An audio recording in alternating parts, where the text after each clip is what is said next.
कहानी की शुरुआत 5000 साल पहले दिखाते हुए होती है, जहाँ पे हम एक जालिम राजा को हुकूमत करते हुए देखते हैं। एक वो भी वक्त था जब ये शहर आजाद हुआ करता था, लेकिन अब इस जालिम राजा ने यहाँ के लोगों को अपना गुलाम बना लिया है। ये राजा यहाँ के सभी लोगों से जमीन की खुदवाई करवा रहा होता है। असल में इसको एक ऐसे मटेरियल की तलाश थी, एक ऐसी चीज की तलाश थी जो इसको जादुई ताकतें दे सकती थी, और इस वजह से ये पहले से ज्यादा ताकतवर हो जाता और इस शहर पे नहीं बल्कि पूरी दुनिया में ही हुकूमत कर सकता था। बेसिकली इस मटेरियल का नाम एटर्नियम है, जिसकी मदद से ये एक ऐसा ताज बना लेगा जिससे ये अपने अंदर सुपर हीरो वाली पावर्स को हासिल कर सकता है। यहाँ पे मामूल के मुताबिक मजदूर खुदाई कर रहे होते हैं और उसी दौरान एक मजदूर को वो एटर्नियम पत्थर मिल जाता है, जिसको वो जालिम राजा हासिल कर लेता है और बहुत जल्द ही अपना वो ताज भी बना लेता है, जिसको पहनने से उसे बहुत सी ताकतें मिलने वाली हैं। इसी बीच में हम एक छोटे लड़के को भी देखते हैं जो कि उस जालिम राजा के खिलाफ खड़ा हो जाता है। वो गाँव वालों को समझाता है कि हमें इस जुल्म से बचना चाहिए, हमें उसके आगे नहीं झुकना चाहिए। लेकिन जब जालिम राजा को पता चलता है कि ये तो मेरे खिलाफ खड़ा हो रहा है, तो वो उसे मारने का हुक्म दे देता है। और जैसे ही उसको मारा जा रहा होता है तो वो लड़का एकदम से गायब हो जाता है और एक ऐसी जगह पे आ जाता है जहाँ पे बहुत से देवता बैठे हुए थे। ये 6 गॉड्स या देवता इस बच्चे को कहते हैं कि तुमने हिम्मत की, हमें बहुत अच्छा लगा, इसलिए हम तुम्हें एक ऐसी पावर देने जा रहे हैं जिससे तुम एक लफ्ज शज़ाम बोलोगे तो तुम्हारे अंदर हम सब की पावर्स आ जाएंगी और तुम इतने ताकतवर बन जाओगे कि तुम आराम से उस जालिम राजा को हरा सकते हो। ये छोटा लड़का करता भी ऐसे है, वो शज़ाम बोलता है और बहुत ज्यादा पावरफुल बन जाता है और फौरन ही वो उस राजा के महल में आ जाता है, जहाँ पे वो अपना शैतानी ताज पहन रहा होता है कि उसके पास बहुत सी पावर्स आ जाएं। लेकिन ये छोटा लड़का जो शज़ाम बोलने के बाद अब बहुत पावरफुल बन चुका है, वो वहाँ आके तबाही मचा देता है और सबको मारने लगता है। ये इतने गुस्से में होता है कि जालिम राजा के साथ साथ वहाँ के पूरे शहर को ही तबाह कर डालता है। और यहीं से कहानी जाती है 5000 साल बाद और हम प्रेजेंट का टाइम देखते हैं। अभी के टाइम पे भी हमें वही शहर दिखाया जाता है जहाँ पर एक गैंग ने पूरे तरीके से इस शहर पे कब्जा किया होता है। ये लोगों पे जुल्म कर रहे हैं, लूट मार कर रहे हैं, पूरी तरह से इस शहर को कंट्रोल में कर रखा है। असल में इस गैंग का एक ही मकसद है कि उस ताज को तलाश करना, यानी कि ये उसी क्राउन, उसी ताज को तलाश कर रहे होते हैं जो आज से 5000 साल पहले उस जालिम राजा ने बनाया था। वो खुद तो मारा गया था, लेकिन उसका ताज अभी भी कहीं ना कहीं इसी शहर में ही दफन है। अब हम एक लड़की को देखते हैं जिसका नाम एड्रियाना है। वो भी इसी ताज को ही ढूंढ रही होती है। ये लड़की पुरानी चीजों को ढूंढने में काफी एक्सपर्ट है, क्योंकि ये आर्कियोलॉजिस्ट है, यानी ये वो लोग होते हैं जो जमीन की खुदाई करते हैं और हिस्ट्री की बहुत सी चीजों के बारे में काफी मालूमात भी रखते हैं। तो ये लड़की एड्रियाना एक केव में जाती है, एक गार में जाती है, जहाँ पे काफी कोशिशों के बाद इसको वो ताज मिल भी जाता है। अभी एड्रियाना और उसके साथी इसी बात को लेके खुश हो ही रहे होते हैं तो हमें पता चलता है कि इसी का एक साथी जिसका नाम इस्माइल है, वो उसी गैंग के साथ मिला हुआ है जिसने पूरे शहर पे कब्जा कर रखा है। तभी इस्माइल अपने साथ आए हुए एक साथी को मार देता है और अपने गैंग के दूसरे लोगों को भी उसी गार में बुला लेता है।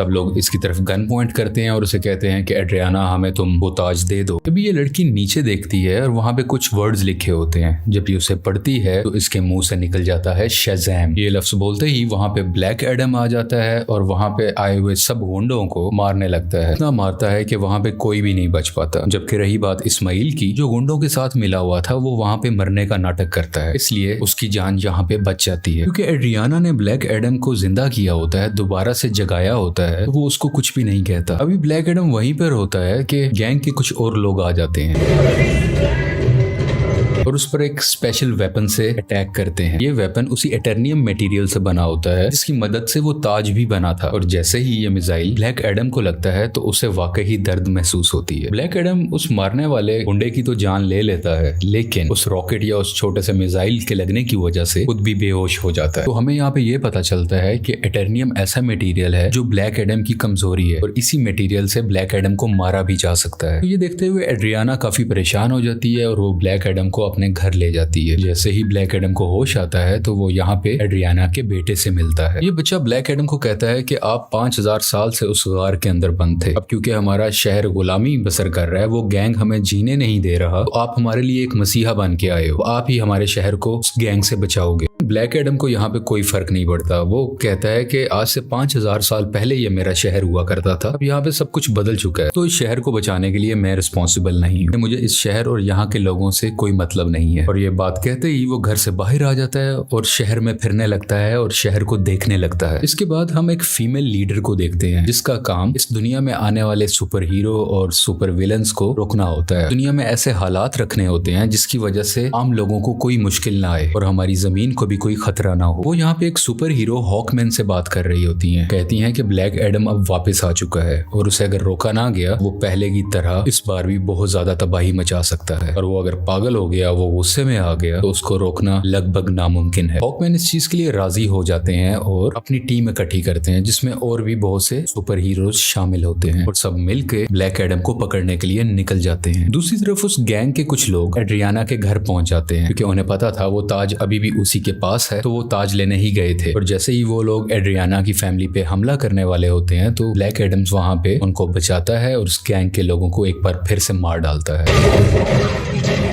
और बचे हुए कुछ लोगों से ये अभी फाइट कर ही रहा होता है, तभी उसी वक्त हॉकमैन की बनाई हुई टीम वहां पे आ जाती है और ये सब मिलके ब्लैक एडम से लड़ाई करने लगते हैं। लेकिन अभी भी ब्लैक एडम इन पर भारी था। वो गैंग के लोग और जस्टिस सोसाइटी की टीम दोनों मिलके भी इसका कुछ नहीं बिगाड़ पा रहे थे और आखिरकार ब्लैक एडम वहां से चला जाता है। ये जस्टिस सोसाइटी की टीम जो कि हॉकमैन की बनाई हुई टीम है, वो एड्रियाना के पास आते हैं और उसे मदद मांगते हैं कि तुम हमारी हेल्प करो उसको पकड़ने में। लेकिन एड्रियाना उन्हें कहती है कि तुम तब कहाँ थे जब हम पे ये जुल्म हो रहे थे, तुम लोगों को तो मैंने पहले कभी नहीं देखा। एक ब्लैक एडम ही है जिसने हमें बचाया, जब मैं मरने वाली थी तो उसी ने ही मुझे बचाया था। जस्टिस सोसाइटी के लोग कहते हैं जिसको तुम समझ रही हो कि वो तुम्हारी हिफाजत कर रहा है, वो बहुत खतरनाक है। आज से 5000 साल पहले भी उसने हमारे इसी शहर को पूरे तरीके से तबाह कर दिया था। और बिल आखिर ये लोग एड्रियाना को राजी कर लेते हैं और इसीलिए एड्रियाना इन सबको ब्लैक एडम के पास ले जाती है ताकि सब लोग बैठ के आपस में बात कर सके, ताकि वो दोनों एक दूसरे की बातों को समझ सके और इनकी आपस की लड़ाई आपस में खत्म हो जाए। तभी दूसरी तरफ इस्माइल जो कि एड्रियाना का साथी था,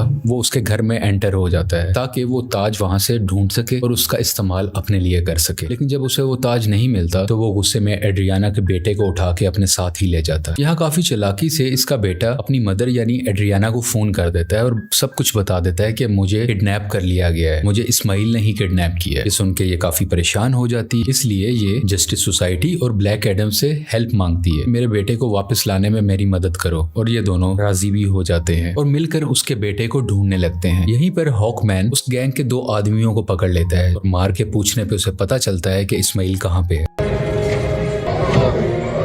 इस्माइल ने उसके बेटे को एक खुफिया जगह में रखा है जो कि एक रेगिस्तान में है। और जब ये सब यानी ब्लैक एडम और जस्टिस सोसाइटी उस जगह पर पहुंचते हैं तो देखते हैं कि इस्माइल ने उसके बेटे पे गन पॉइंट की हुई है। और यहाँ पे इस्माइल एक राज बताता है कि वो गैंग जो पूरे शहर में तबाही मचा रहा है उसका लीडर मैं ही हूँ और ये सब गुंडे मेरे लिए ही काम करते हैं। इसलिए वो एड्रियाना को कहता है कि अगर तुम्हें अपने बेटे की जान बचानी है तो मुझे वो ताज दे दो। तो ये परेशान माँ उसको वो ताज दे देती है ताकि उसके बेटे की जान बच सके, लेकिन इसके बावजूद भी वो उस बच्चे पे गोली चला देता है। और जैसे ही ब्लैक एडम ये देखता है तो वो तेज स्पीड से उड़ता हुआ उसके आगे आकर उस बच्चे की जान बचा लेता है और यहाँ पे इस्माइल को अपनी लाइटनिंग से जला के मुकम्मल तरीके से खत्म कर डालता है।